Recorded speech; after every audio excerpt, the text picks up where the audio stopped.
Hi there, so in a previous video I spoke about EPR Properties, a dividend stock, which is one, as you'll know if you watch that video, I personally have invested in and bought at that time. Since then the stock has fallen and the dividends have been cut. So what we're going to do now. In this video I'm going to give an update on it. I'm going to explain why it's cut its dividends. I'm going to let you know my opinion on whether I'm going to hold it, sell it, or even buy more.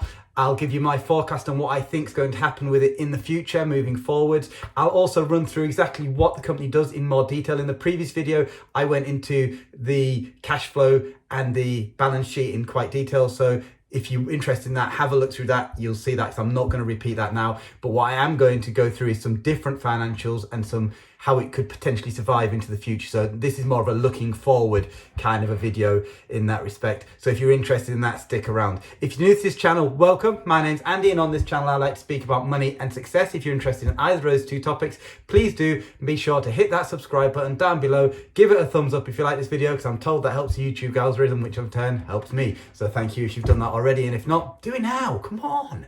Okay, thank you. Seriously. Right, let's get into this, shall we? I need to do my disclaimer quickly now. So I'm not a financial advisor. This is not financial advice. I will be giving my opinion on if I am buying or selling these shares, but you need to make your own mind up. You need to do your own research, and you need to be responsible for what you do or don't buy.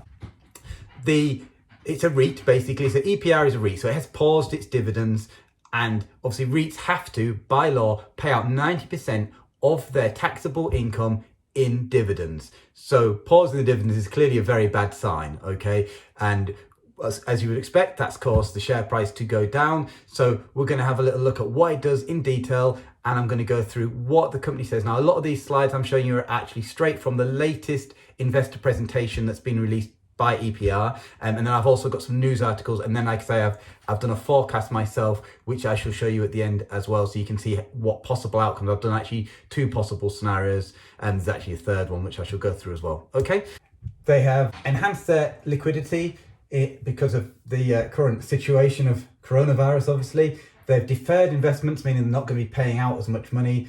And as a precautionary measure, they've used their 750 million revolving credit facility. That has given them plenty of cash on the books. Now, when do they expect things to reopen? They expect things to reopen in May. They were expecting fitness and wellness, eat and play, early childhood. June, they're expecting experimental lodging. And July, they're expecting theatres to reopen. Private schools are expecting August, September, and they're expecting ski resorts to open in Q4, the last quarter of the year. Now, some of these things have already started to reopen now, so some of it's happening sooner than they anticipated, which is obviously a good sign, and other things obviously haven't. So, you know, we don't know how it's going to pan out yet. That's one of those things we're still in. Now, one key thing to note here, this is from a news report I found, they only received 15% of their rent and mortgage payments in April. So 15% of what was due to them in April is all they received in income. And that quite clearly explains why they've cut the dividend, because if the money's not coming in, the money can't go out. It's as simple as that. Obviously, it tells you here that EPR, a real estate investment trust that specialises in recreation and entertainment properties, provided an update on its business on Tuesday. Okay, so let's have a look. We've got some more news here. Now, AMC, the theatre company, cinema company, made up 18% of EPR's revenues last year, and that's 2019. Now then, AMC has said it can survive a shutdown until Thanksgiving. So obviously, if it's making up 18% of EPR's income and EPR and AMC goes out of business, that's a big blow to EPR, isn't it? So we need them not to go out of business. Now, so a little bit of good news. EPR have said the rents are deferred, so they're still expecting them rents to come in. They're just letting people not pay them right now. So the companies like AMC, they can not pay their rents now, but they will have to catch that rent up later, which means as a shareholder or as an EPR, that money is going to come in eventually. It just might not come in straight away. There might be some kind of a payment plan devised. So it might be that money doesn't come in until 2022 or 2023 or even 2024, but there will be a delay. I mean, it might be as early as 2021. Who knows what plan they work out, but that's the anticipation. So it's not like the money is written off forever. And note as well, I thought this was very interesting, that EPR said they would remain liquid for 19 months if it continues paying its dividends, But if it suspends its dividends, it could last 43 months. And notice it's suspended its dividends. So it's got enough cash on hand to continue surviving as a business for 43 months without paying the dividends, or 19 months if it continued paying its dividends. And obviously they've been prudent and they've chosen to suspend the dividend, which personally I'm quite happy with, because that's prudent. I think that's a prudent thing to do.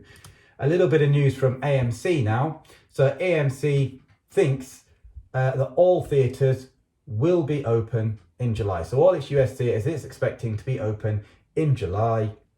Now, that's certainly not earlier than Thanksgiving, if you remember, which is when AMC said they could survive until if everything was closed. So that's obviously very good news again. So I would say that bodes well. Now, clearly, that doesn't mean AMC are necessarily out of the woods. If AMC go pop, so to speak, then obviously that's going to be bad for EPR because they're making up 18% of their income. So, I mean, would that sink APR? I don't think EPR, I don't think so. But it certainly wouldn't do them any good. If you have your income slashed by a fifth, you've got to find an alternative thing. They'd either need to find another theatre company to take over them theatres. They're a specialist building at the end of the day. It's not like you just go, right, it's a theatre now, let's make it into a supermarket. You could, but you've got to pump money into it to change it into a supermarket, or you've got to put money into it to change it into something else other than a cinema. It's a specialist building. And that's one of the things with investing in a specialist REIT, is the buildings are specialist. Once it's somewhere's kitted out for theatres, or you'll see they do golf later, it's a golf venue. If you kit somewhere out for a ski slope, it's a ski slope. You can't quickly turn a ski slope into a supermarket, can you? So there's things that would need to be changed. So obviously, if AMC go out of business, that's bad. This piece of news here is good news. So hopefully AMC won't go out of business, and if AMC don't go out of business, that bodes very well. And if the AMC start reporting more good news, I would expect that to reflect well in the share price of EPR as well as, okay? Past performance now, we just have a quick look at past performance. And one of the things I want you to notice here, in addition to the performance, so since 1997, it's done exceedingly well. I want you to notice it's got 98% occupied properties, so that's good. And ordinarily, those properties would not be closed down. This particular circumstance that has occurred, it's a once in 100-year kind of event that has caused things to close down. Obviously, that's going to hurt the business, and it has. And they've paused the dividend. They're doing the responsible thing for that.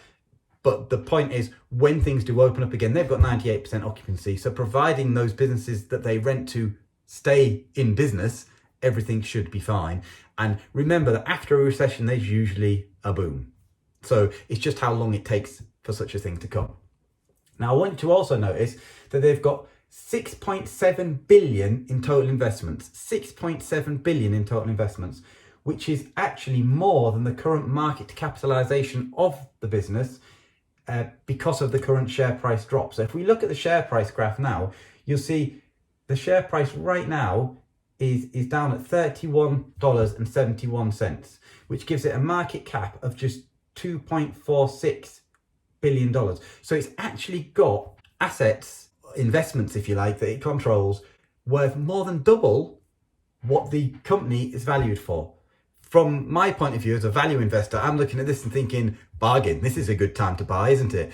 And if we look at this graph, you can see it's gone up and up and up and up. Something went wrong around 2008. You might remember that 2008 was very bad for the property market. Boom, there was a crash. Remember, it's a REIT, profit markets crash, the share price of a REIT's going to crash as well. It went right down, and then look at it, up, up, up, up, up and away after that. And, if we say, I'm going to refer back to this later, but I'm going to say, I see it peaked there at just shy of $80 per share. But if we say its new nominal norm is about 72, kind of there-ish, I'd say that's, from this year here, when's that? From 2016 until 2019, about 72. Remember that because I'm going to use that later. As we said, 6.7 billion portfolio. They've got a good geographic spread. 89% is what they call experiential, and 11% is educational. For me, I really love this experiential concept. I think it's a nice change for a REIT. It's a bit more interesting. It's So what does that actually mean? It's quite a mix actually. So as you can see, it's a large market, estimated 100 billion plus addressable market, and it can be quite varied. So it can be quite diversified in that respect. You've got theatres, gaming, attractions, eat and play, such as golf entertainment complexes, bowling, karting, entertainment districts. They've got skiing, they've got cultural like museums, zoos, aquariums, experiential lodging. So they've got ski-based lodging, water park lodging, national park lodging, theme lodging, live venues, and fitness and wellbeing. So they've got a real good vary there. And we're going to have a look now at how that's broken down. So you'll see 46% comes from theatres. Obviously that's a weakness. So I would like for them in the future to have less of exposure to theatres and more exposure to other things, maybe increasing the exposure to fitness and wellness, increasing it to gaming. So it's a little bit more evenly spread, because at the moment they're quite theatre centric. About a fifth comes from the eat and play. I'm happy with that. I like eat and play. I'd be even happy if they increase that to a quarter, to be honest with you. I like the eat and play concept. I think it's a good concept. But that here shows you what percentage of their revenue comes in from each of those sectors, okay? Now, one of the good things you can see they've done here, if you look at the graph in the bottom left of this screen, they've reduced the concentration of the top 5 tenants from 64% down to 52%. Now, personally, I still think that's a lot. You know, over half of your business, your income is reliant on just 5 tenants. That is clearly a lot. And I would personally expect that to be decreased as EPR grows. So as the company, which you can see is already happening. And I would also expect that from this current shutdown, and obviously their fun they're having with AMC, for example, they would learn from that and think, actually, yeah, we want to be continuing that. And clearly that's what they're trying to do here.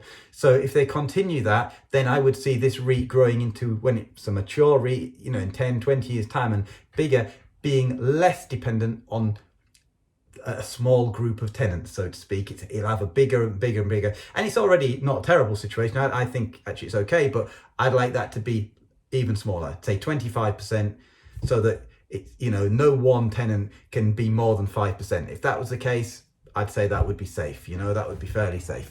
In an ideal world, you want no one tenant more than 1%, but you know, you've got to be realistic, haven't you?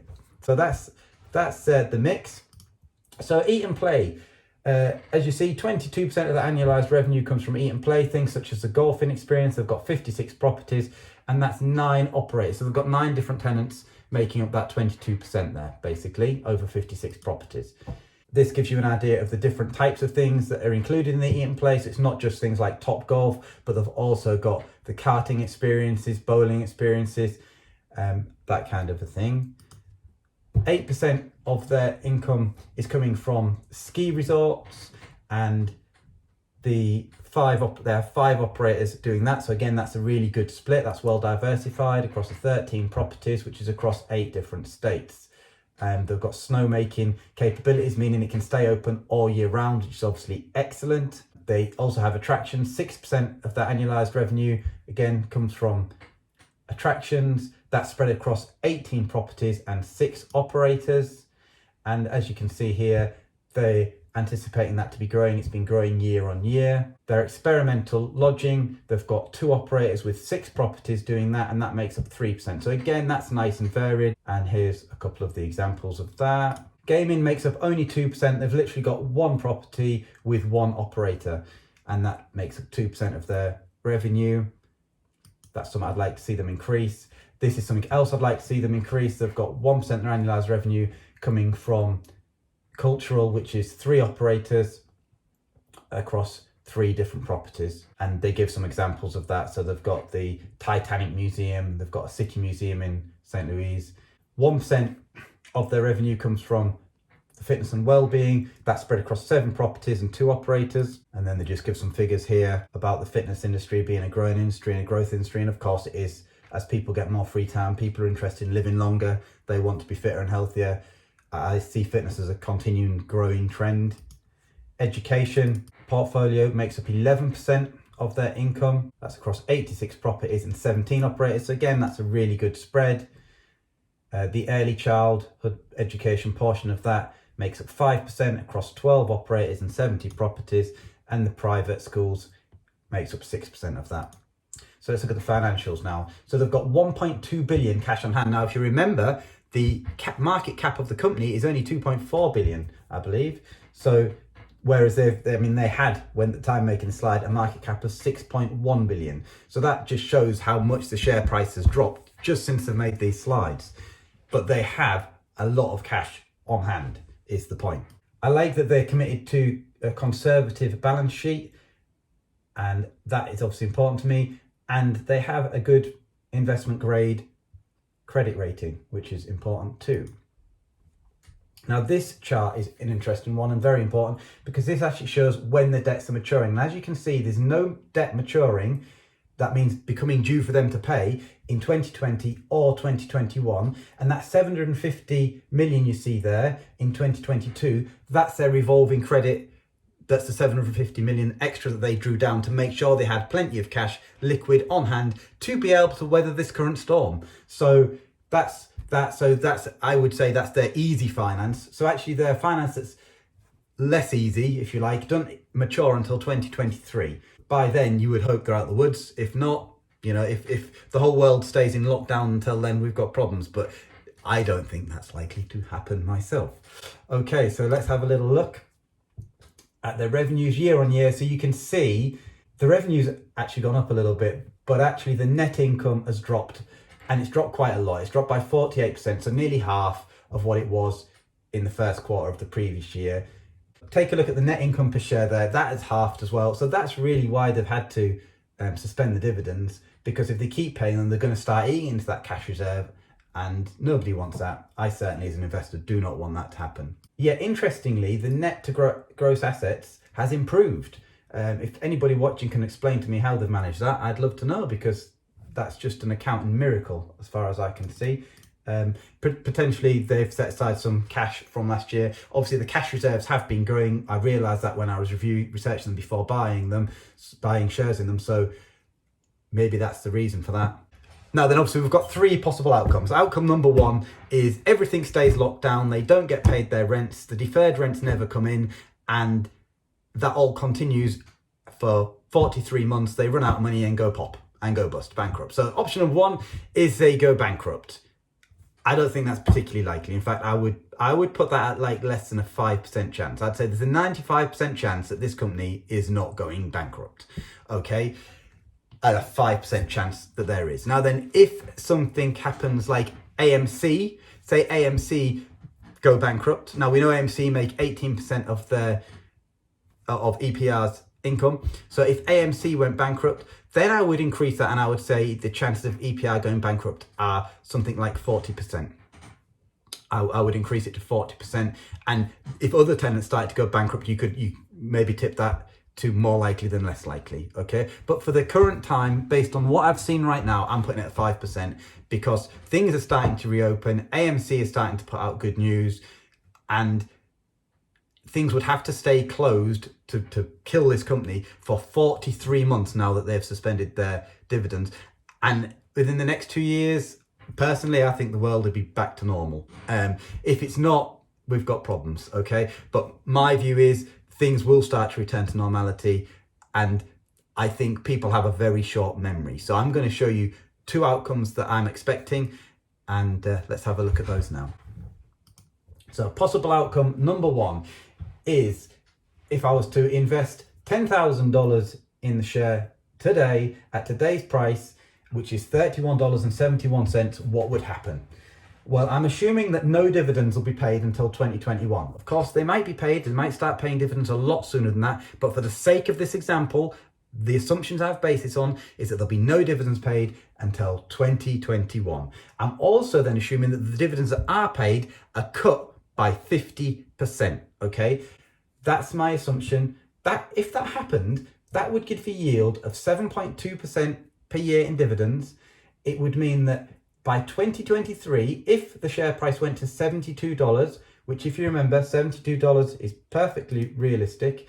$72 is lower than its high. $72 is what it was just in January this year, in fact, after a little fall, or it was the same kind of price if you go back to mid 2019, and if you go back to other parts of 2019, you'll see the share price is much higher, $78, $74, $77, $75. So I think $72 is a fair price. I'm not saying it's going to be right at its very peak, but it'll be in that kind of range. If my assumption is correct and it's in that kind of a range by 2023, then you're looking at a capital gain of 127%. So your $10,000 would turn into $22,705.77, or 127% capital gain. And your dividends, bear in mind, I'm assuming they don't even start until 2021. You would have made an extra 14% in dividends. So another $1,450.65 in addition in dividends, which makes an average annual return of 47% per year total return.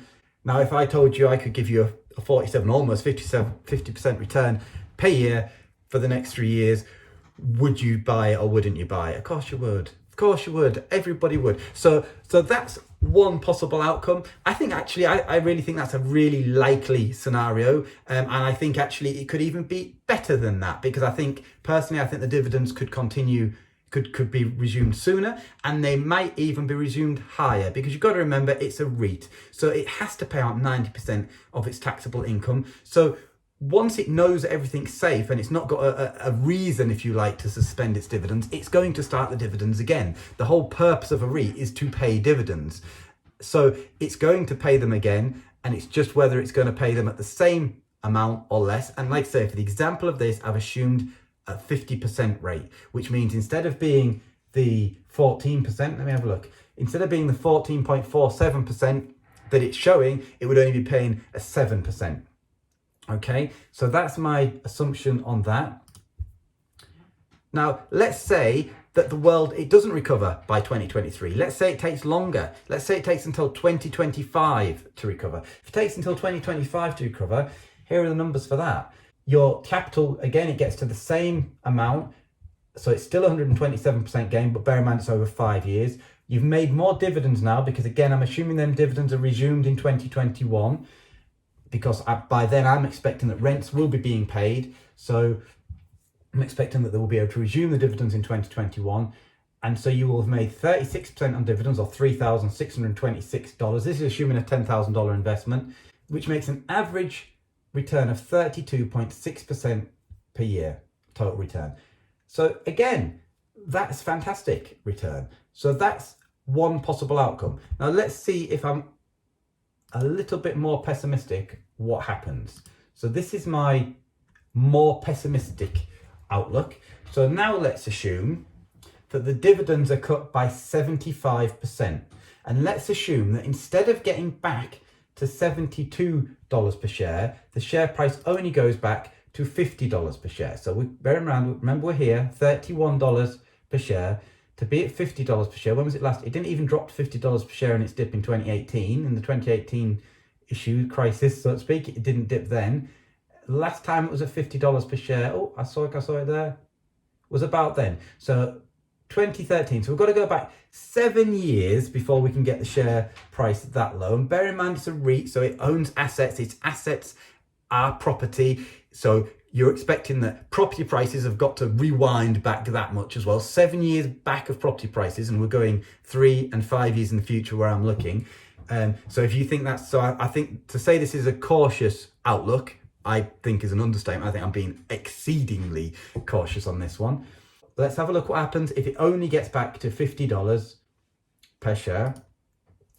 Then in 2023, and so it's $50 per share, remember, and I've cut the dividends by 75% instead of 50% this time. You would then turn your $10,000 into $15,767.90, which is a 58% gain on your capital. Plus you would have made $725.32 in dividends, or 7.25% total in income, which makes an average annual return of 21.75%, which again, I think that's pretty good. And then if it takes 5 years to get up to the $50 price range, which I think is very unlikely, but this is like super cautious. So say, you know, something really goes wrong. Maybe one of its tenants does go out of business and it actually does have to keep the rent low and cut it 75. It's not an impossible outcome. But, I would say this would be a bad case scenario, in my view. Then this is something that could happen. And if that did happen, you're looking at still the 58% capital gain, plus you're going to get 18% in dividends, but that's over the 5 years. It's not 18% per year, remember, it's 8% over the 5 years. You're probably making, well, not probably, you are, you're making a 3.62% dividend return. 2025, it gets back to $50 per share. That makes your capital $15,767.90, or 58% gain. It means you've made 18.1% in dividends, or $18,113.31, which makes an average of 15.2% per year total return. So in your bad case scenario, you're making 15.2% per year total return. I think that's quite good, myself, personally. In summary, I've bought these shares. I actually bought these shares at $35 per share. I'll be honest, I'm considering buying some more so I can cost average down a little bit. I personally think that this is going to be okay. I think the company's going to do really well. And I think the more likely scenario is actually the more positive scenario that I projected, which is that by 2023, the share price will be $72 or more. So there's my prediction. And I predict that the dividends will come back, and I actually believe they'll come back to full strength before the end of 2021, and they may come back at 50% initially, but I do think they will come back quite strong quite quickly. I think this is one of those recessions whereby it's a fast down, and I think it'll be a faster up than we've seen in the past, just due to the age we live in, if I'm honest with you. But that's my opinion. I could be wrong. Obviously, you need to do your own research. You're responsible for what you buy, not me. So that's up to you. But yeah, for me, this one, I've bought some. I'm probably going to buy more. Probably being almost certainly, if I'm honest with you. I'm looking at this as quite good value. So yeah, so we'll look back in a couple of years' time and either I'll look really silly, or you'll be like, whoa, you did good there. Okay, I hope you enjoyed this. Thanks for watching. If you did enjoy it and forgot to hit that subscribe button earlier, please hit it now. Give me a thumbs up. And other than that, have yourself a nice day. Thanks for watching, and bye-bye.